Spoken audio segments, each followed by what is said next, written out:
नमस्कार। खबरों के इस बुलेटिन में तुहाडा स्वागत है। मैं हाँ जसप्रीत सिंह। पहला पेश ने चोणवीआं खबरां। प्रधानमंत्री नरेंद्र मोदी की प्रधानगी हेठ हुई मंत्री मंडल की बैठक में कई अहम फैसले। देश भर के 100 शहरों में PME बस सेवा शुरू की जाएगी। किरतियां दे हुनर विकास लई PM विश्वकर्मा योजना नूं मंजूरी। डिजिटल इंडिया प्रोग्राम का दायरा वधाउण अते विस्तार का फैसला। देश भर के रेलवे नैटवर्क के विस्तार लई 32,500 करोड़ रुपए के 7 प्रोजेक्टां नूं भी मंजूरी। सूरज का अध्ययन करने वाला भारत का पहला पुलाड़ मिशन आदित्य L1 इस महीने लॉन्च लई तैयार।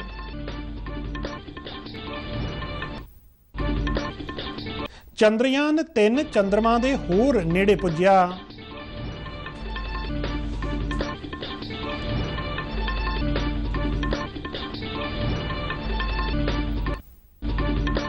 हिमाचल प्रदेश में लगातार मीह कारण पंजाब के सतलुज और ब्यास दरियावां विच पानी की आमद वधी। कई थावां ते तुस्सी बन टुटण कारण नाल लगदे पिंड फिर आए पानी की मार हेठ। प्रशासन वालों लोकां लई राहत कैंप स्थापित।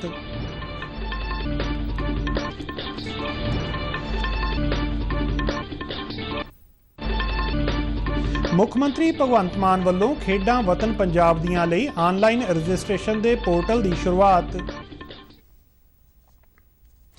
ते हुण खबरां विस्तार नाल। केंद्रीय मंत्री मंडल ने PME बस सेवा नूं अपनी मंजूरी दित्ती है। मंत्री मंडल ने विश्वकर्मा योजना नूं भी अज अपनी मंजूरी दित्ती। नवीं दिल्ली विच अज प्रधानमंत्री नरेंद्र मोदी की प्रधानगी हेठ मंत्री मंडल की मीटिंग दौरान लए गए फैसलों की जानकारी सूचना ते प्रसारण मंत्री अनुराग सिंह ठाकुर ते रेलवे मंत्री अश्विनी वैष्णव ने पत्रकारां नूं दित्ती। अनुराग सिंह ठाकुर ने दस्सिया कि PME बस सेवा तहत 57,613 करोड़ रुपए रखे गए ने, जिस विचों 20,000 करोड़ रुपए केंद्र सरकार देवेगी। इस नाल 10,000 नवीं इलैक्ट्रिक बसां खरीदियां जाणगियां। उन्होंने दस्सिया कि इस योजना नूं पब्लिक प्राइवेट मोड राहीं लागू किया जाएगा ते शुरू विच 40 लाख तो वध आबादी वाले 169 शहरों विचों 100 शहरों की चोण करके इस योजना नूं अमल विच लिआंदा जाएगा। बस से PME बस सेवा की मंजूरी दी गई है और PME बस सेवा पर 57,613 करोड़ रुपए खर्च किए जाएंगे।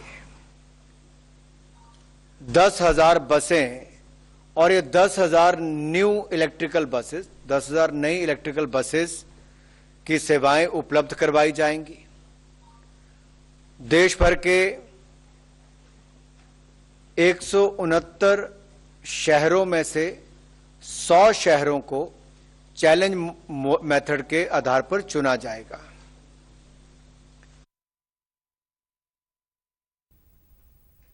अनुराग ठाकुर ने कहा कि जो राज अते शहर पुरानियां बसां नूं स्क्रैप करन लई जगह मुहैया करवाउणगे, उन्हां नूं वधेरे बसां दित्तियां जाणगियां।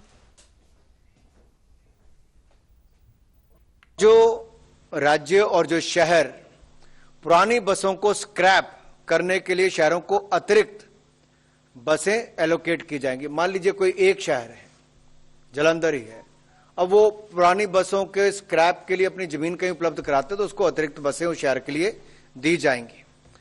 अब ये बसों का प्रोक्योरमेंट, मेंटेनेंस, ऑपरेशन ये PPP मोड पर किया जाएगा। के केंद्रीय मंत्री रेलवे मंत्री अश्विनी वैष्णव ने दस्सिया कि PM विश्वकर्मा योजना हेठ कौशल विकास नूं हल्लाशेरी दित्ती जाएगी। उन्होंने दस्सिया कि किरती समाज के लोगों नूं वध तो वध 5% ब्याज नाल पहले पड़ाव विच 1 लाख रुपए तक दा अते दूजे पड़ाव विच 2 लाख रुपए तक दा कर्जा दिता जाएगा। उन्होंने दस्सिया कि इस राहीं छोटे कारोबारियों नूं बाजार नाल जोड़िया जाएगा। विश्वकर्मा समाज के सभी साथियों को 1 लाख रुपए तक का लोन प्रोवाइड किया जाएगा, जो कि इंटरेस्ट सबवेंशन स्कीम के तहत मैक्सिमम 5% इंटरेस्ट रहेगा। बहुत ही अच्छी लिबरल टर्म्स एंड कंडीशंस इस पे रहेंगी और ये फर्स्ट ट्रांच है। ये सक्सेसफुल डिप्लॉय करके अपने बिजनेस को बढ़ाए। उसके बाद में सेकेंड ट्रांच में 2 लाख रुपए का लोन क्रेडिट सपोर्ट रहेगा। ਵੈਸ਼ਨਵ ਨੇ ਦੱਸਿਆ ਕਿ ਡਿਜੀਟਲ ਇੰਡੀਆ ਨਾਲ ਦੇਸ਼ ਵਿੱਚ ਮਹੱਤਵਪੂਰਨ ਤਬਦੀਲੀ ਆਈ ਹੈ। ਮੰਤਰੀ ਮੰਡਲ ਨੇ ਡਿਜੀਟਲ ਇੰਡੀਆ ਲਈ 14,903 ਕਰੋੜ ਰੁਪਏ ਮਨਜ਼ੂਰ ਕੀਤੇ ਨੇ ਤੇ ਇਸ ਪ੍ਰੋਗਰਾਮ ਦਾ ਸਮਾਂ ਵੀ ਵਧਾਇਆ ਗਿਆ ਹੈ। ਉਹਨਾਂ ਕਿਹਾ ਕਿ ਡਿਜੀਟਲ ਇੰਡੀਆ ਦੇ ਵਿਸਥਾਰ ਨਾਲ ਸਾਈਬਰ ਸਿਕਿਉਰਿਟੀ ਅਤੇ ਸਟਾਰਟਅਪ ਨੂੰ ਮਦਦ ਮਿਲੇਗੀ। हम सब जानते हैं कि 2015 में जब डिजिटल इंडिया प्रोग्राम लॉन्च किया था माननीय प्रधानमंत्री जी ने, उस विजन को जिस तरह से आज सारी दुनिया पहचान रही है, उसकी चर्चा कर रही है और जिससे गरीब से गरीब व्यक्ति की जिंदगी में एक बड़ा बदलाव आया है। टेक्नोलॉजी को प्रधानमंत्री जी ने डेमोक्रेटाइज किया है डिजिटल इंडिया प्रोग्राम के तहत। टेक्नोलॉजी केवल सक्षम लोगों के हाथ में आए ऐसा नहीं, गरीब से गरीब व्यक्ति, वंचित परिवार, दूर दराज के क्षेत्रों में रहने वाले व्यक्ति, इन सब परिवारों को भी टेक्नोलॉजी का वही बेनिफिट मिले जो कि बड़े शहरों में रहने वाले व्यक्तियों को मिलता है। ਉਹਨਾਂ ਨੇ ਰੇਲਵੇ ਲਈ ਮਨਜ਼ੂਰ ਕੀਤੇ ਗਏ 7 ਨਵੇਂ ਪ੍ਰੋਜੈਕਟਾਂ ਬਾਰੇ ਵੀ ਜਾਣਕਾਰੀ ਦਿੱਤੀ। ਭਾਰਤੀ ਪੁਲਾੜ ਖੋਜ ਸੰਗਠਨ ਇਸਰੋ ਇਸ ਮਹੀਨੇ ਆਦਿਤਿਆ L1 ਉਪਗ੍ਰਹਿ ਦੇ ਅਗਲੇ ਲਾਂਚ ਦੀ ਤਿਆਰੀ ਕਰ ਰਿਹਾ ਹੈ। ਸੂਰਜ ਦੇ ਬਾਰੇ ਅਧਿਐਨ ਕਰਨ ਵਾਸਤੇ ਭਾਰਤ ਦਾ ਇਹ ਪਹਿਲਾ ਪੁਲਾੜ ਮਿਸ਼ਨ ਹੋਵੇਗਾ। ਇਸ ਉਪਗ੍ਰਹਿ ਵਿੱਚ ਸੂਰਜੀ ਵਾਤਾਵਰਣ, ਸੂਰਜੀ ਚੁੰਬਕੀ ਤੂਫਾਨ ਅਤੇ ਪ੍ਰਿਥਵੀ ਦੇ ਵਾਤਾਵਰਣ ਉੱਪਰ ਪਹਿਲੂਆਂ ਦੇ ਅਸਰ ਦਾ ਅਧਿਐਨ ਕਰਨ ਵਾਸਤੇ 3 ਉਪਕਰਣ ਭੇਜੇ ਜਾਣਗੇ। ਇਸ ਨੂੰ ਪ੍ਰਿਥਵੀ ਅਤੇ ਸੂਰਜ ਵਿਚਾਲੇ L1 ਪੁਆਇੰਟ ਉੱਪਰ ਹਾਲੋ ਘੇਰੇ ਵਿੱਚ ਭੇਜਿਆ ਜਾਵੇਗਾ। ਇਸ ਉਪਗ੍ਰਹਿ ਨੂੰ ਛੱਡਣ ਦੇ ਬਾਅਦ ਹਾਲੋ ਘੇਰੇ ਵਿੱਚ ਪਹੁੰਚਣ ਲਈ ਤਕਰੀਬਨ 109 ਪ੍ਰਿਥਵੀ ਦਿਵਸ ਦਾ ਸਮਾਂ ਲੱਗੇਗਾ ਤੇ ਇਹ 15 ਲੱਖ ਕਿਲੋਮੀਟਰ ਤੋਂ ਵੱਧ ਦੀ ਦੂਰੀ ਤੈਅ ਕਰੇਗਾ। ਆਦਿਤਿਆ L1 ਪੁਲਾੜ ਯਾਨ ਬੰਗਲੁਰੂ ਵਿੱਚ UR ਰਾਓ ਉਪਗ੍ਰਹਿ ਕੇਂਦਰ ਵਿੱਚ ਤਿਆਰ ਕੀਤਾ ਗਿਆ ਹੈ ਤੇ ਇਹ ਸ਼੍ਰੀ ਹਰੀਕੋਟਾ ਦੇ ਸਤੀਸ਼ ਧਵਨ ਪੁਲਾੜ ਕੇਂਦਰ ਵਿੱਚ ਪਹੁੰਚ ਗਿਆ ਹੈ। ਚੰਦਰਯਾਨ 3 ਅੱਜ ਚੰਦਰਮਾ ਦੇ ਹੋਰ ਨੇੜੇ ਪਹੁੰਚ ਗਿਆ ਹੈ। ਭਾਰਤੀ ਪੁਲਾੜ ਖੋਜ ਸੰਸਥਾ ਨੇ ਅੱਜ ਸਵੇਰੇ 8:30 ਵਜੇ ਸ਼੍ਰੇਣੀ ਘੱਟ ਦੀ ਪ੍ਰਕਿਰਿਆ ਸਫਲਤਾਪੂਰਵਕ ਪੂਰੀ ਕਰ ਲਈ ਹੈ। ਇਸ ਲਈ ਘੱਟ ਸਮੇਂ ਲਈ ਸਫਲਤਾਪੂਰਵਕ ਫਾਇਰਿੰਗ ਕੀਤੀ ਗਈ, ਜਿਸ ਵਿੱਚ ਚੰਦਰਯਾਨ 153 ਕਿਲੋਮੀਟਰ ਤੋਂ 163 ਕਿਲੋਮੀਟਰ ਦੀ ਸ਼੍ਰੇਣੀ ਵਿੱਚ ਪਹੁੰਚ ਗਿਆ ਹੈ। ਇਸ ਦੇ ਨਾਲ ਸ਼੍ਰੇਣੀ ਘੱਟ ਕਰਨ ਦੀ ਪ੍ਰਕਿਰਿਆ ਪੂਰੀ ਹੋ ਗਈ ਹੈ। ਚੰਦਰਯਾਨ 3 ਦੀ ਸ਼੍ਰੇਣੀ ਨੂੰ ਚੰਦਰਮਾ ਦੀ ਸਤ੍ਹਾ ਤੋਂ 100 ਕਿਲੋਮੀਟਰ ਤੱਕ ਘੱਟ ਕਰ ਦਿੱਤਾ ਗਿਆ ਹੈ। ਦੂਰੀ ਘੱਟ ਕਰਨ ਲਈ ਇਸ ਪ੍ਰਕਿਰਿਆ ਨੂੰ ਆਰਬਿਟ ਸਰਕੂਲਾਈਜੇਸ਼ਨ ਕਹਿੰਦੇ ਨੇ ਅਤੇ ਇਸਰੋ ਅਤੇ ਚੰਦਰਯਾਨ ਲਈ ਕੱਲ ਦਾ ਦਿਨ ਮਹੱਤਵਪੂਰਨ ਹੈ। ਕੱਲ ਪ੍ਰੋਪਲਸ਼ਨ ਮਾਡਿਊਲ ਨਾਲੋਂ ਲੈਂਡਰ ਮਾਡਿਊਲ ਅਲੱਗ ਕੀਤਾ ਜਾਵੇਗਾ। ਇਸ ਦੇ ਨਾਲ ਦੋਵੇਂ ਮਾਡਿਊਲਸ ਆਪਣੀ ਯਾਤਰਾ ਤੇ ਅੱਗੇ ਵਧਣਗੇ। ਹਿੰਦੁਸਤਾਨ ਦੀ ਇਸ ਉਪਲਬਧੀ ਬਾਰੇ ਦੁਨੀਆ ਭਰ ਦੀ ਨਿਗਾਹ ਇਸ ਤੇ ਟਿਕੀ ਹੋਈ ਹੈ। ਯੁਵਾ ਮਾਮਲੇ ਤੇ ਖੇਡ ਮੰਤਰਾਲਾ ਭਲਕੇ ਉੱਤਰ ਪ੍ਰਦੇਸ਼ ਦੇ ਵਾਰਾਣਸੀ ਵਿੱਚ ਯੂਥ 20 ਸਿਖਰ ਸੰਮੇਲਨ ਦਾ ਆਯੋਜਨ ਕਰ ਰਿਹਾ ਹੈ।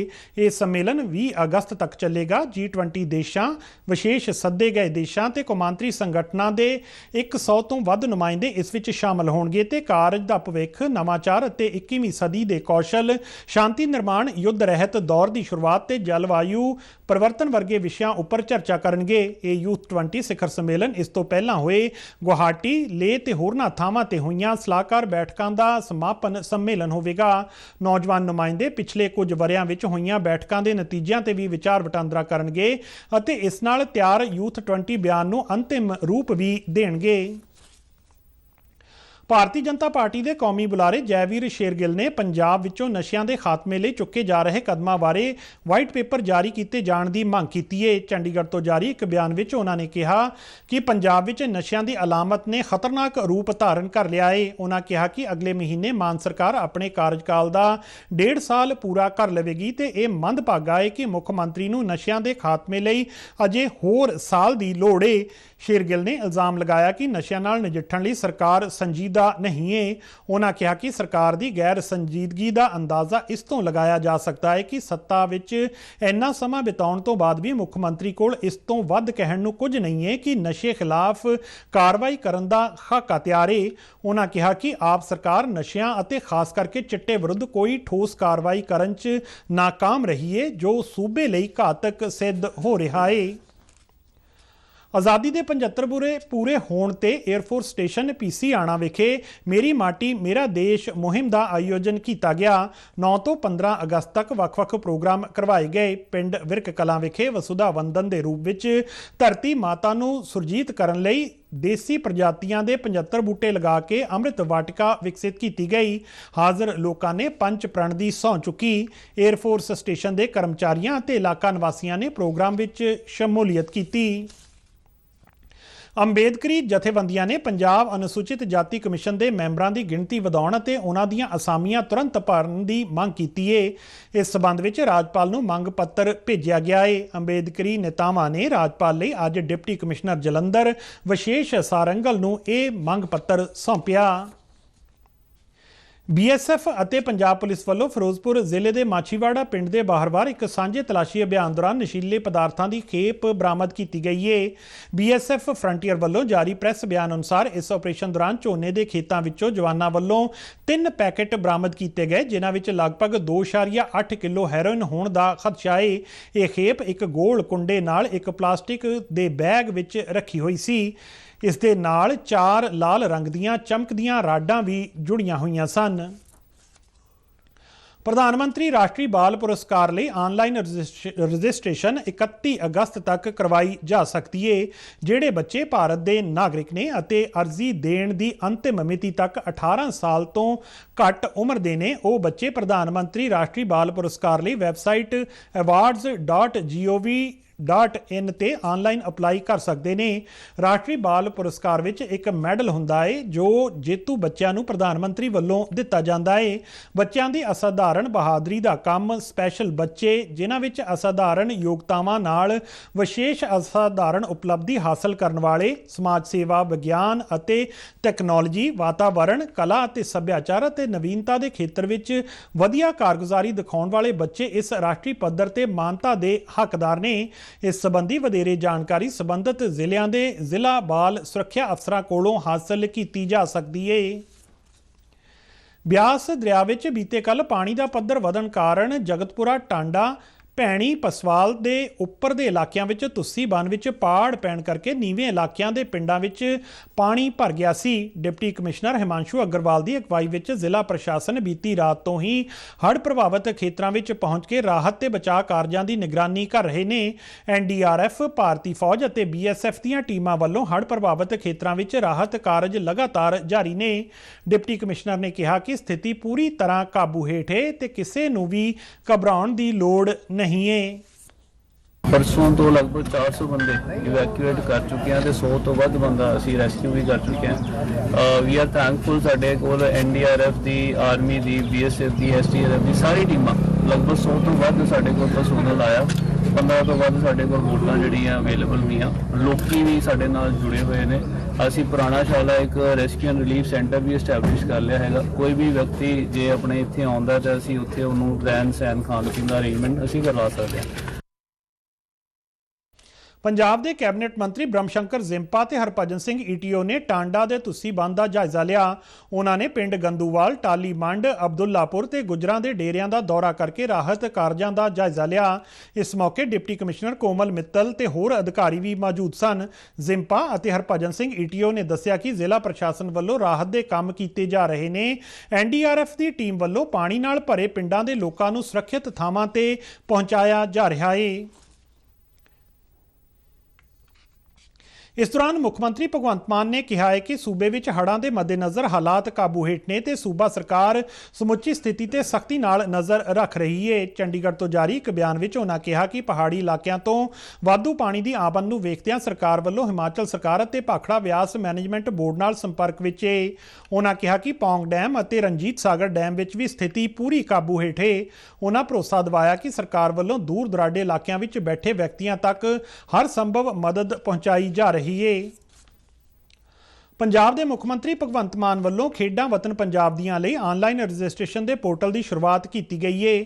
ਚਾਹਵਾਨ ਖਿਡਾਰੀ ਖੇਡ ਮੁਕਾਬਲਿਆਂ 'ਚ ਹਿੱਸਾ ਲੈਣ ਲਈ www.ਖੇਡਾਂਵਤਨਪੰਜਾਬਦੀਆਂ.com ਉੱਤੇ ਅਪਲਾਈ ਕਰ ਸਕਦੇ ਨੇ।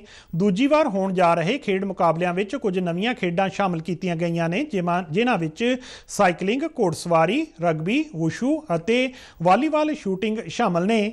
ਮੁੱਖ ਮੰਤਰੀ ਨੇ ਦੱਸਿਆ ਕਿ ਇਸ ਸਾਲ ਖੇਡਾਂ ਵਤਨ ਪੰਜਾਬ ਦੀਆਂ 29 ਅਗਸਤ ਤੋਂ ਸ਼ੁਰੂ ਹੋਣਗੀਆਂ।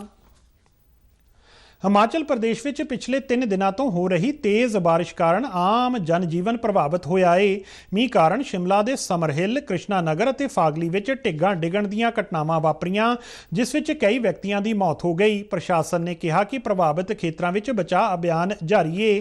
ਹਿਮਾਚਲ ਦੇ ਮੰਡੀ ਅਤੇ ਕੁੱਲੂ ਇਲਾਕੇ ਵਿੱਚ ਫੌਜ ਅਤੇ NDRF ਦੀਆਂ ਟੀਮਾਂ ਵੱਲੋਂ ਵੱਡੀ ਪੱਧਰ ਤੇ ਬਚਾਅ ਕਾਰਜ ਕੀਤੇ ਜਾ ਰਹੇ ਨੇ। ਕੇਂਦਰੀ ਸੜਕ ਆਵਾਜਾਈ ਅਤੇ ਸ਼ਾਹਰਾਹ ਮੰਤਰੀ ਨਿਤਿਨ ਗਡਕਰੀ ਨੇ ਅੱਜ ਹਿਮਾਚਲ ਪ੍ਰਦੇਸ਼ ਵਿੱਚ ਭਾਰੀ ਮੀਂਹ ਕਾਰਨ ਨੁਕਸਾਨੇ ਗਏ ਰਾਸ਼ਟਰੀ ਰਾਜਮਾਰਗ ਬਾਰੇ ਨਵੀਂ ਦਿੱਲੀ ਵਿੱਚ ਇੱਕ ਸਮੀਖਿਆ ਬੈਠਕ ਕੀਤੀ। ਕੇਂਦਰੀ ਰਾਜ ਮੰਤਰੀ ਜਨਰਲ VK ਸਿੰਘ ਅਤੇ ਹੋਰਨਾਂ ਅਧਿਕਾਰੀਆਂ ਨੇ ਬੈਠਕ ਵਿੱਚ ਹਿੱਸਾ ਲਿਆ। ਜ਼ਿਕਰਯੋਗ ਹੈ ਕਿ ਹਿਮਾਚਲ ਪ੍ਰਦੇਸ਼ ਵਿੱਚ ਪਿਛਲੇ ਕਾਫੀ ਦਿਨਾਂ ਤੋਂ ਪੈ ਰਹੀਆਂ ਲਗਾਤਾਰ ਬਾਰਿਸ਼ਾਂ ਕਾਰਨ ਢਿੱਗਾਂ ਡਿੱਗਣ ਦੀਆਂ ਬਹੁਤ ਸਾਰੀਆਂ ਘਟਨਾਵਾਂ ਵਾਪਰੀਆਂ ਨੇ। ਇਸ ਕਰਕੇ ਰਾਜ ਦੀਆਂ ਸੜਕਾਂ ਦਾ ਕਾਫੀ ਨੁਕਸਾਨ ਹੋਇਆ ਏ। ਤੇ ਇਸ ਦੇ ਨਾਲ ਹੀ ਖਬਰਾਂ ਦਾ ਇਹ ਬੁਲੇਟਿਨ ਖਤਮ ਹੁੰਦਾ ਹੈ। ਇਜਾਜ਼ਤ ਦਿਓ। ਨਮਸਕਾਰ।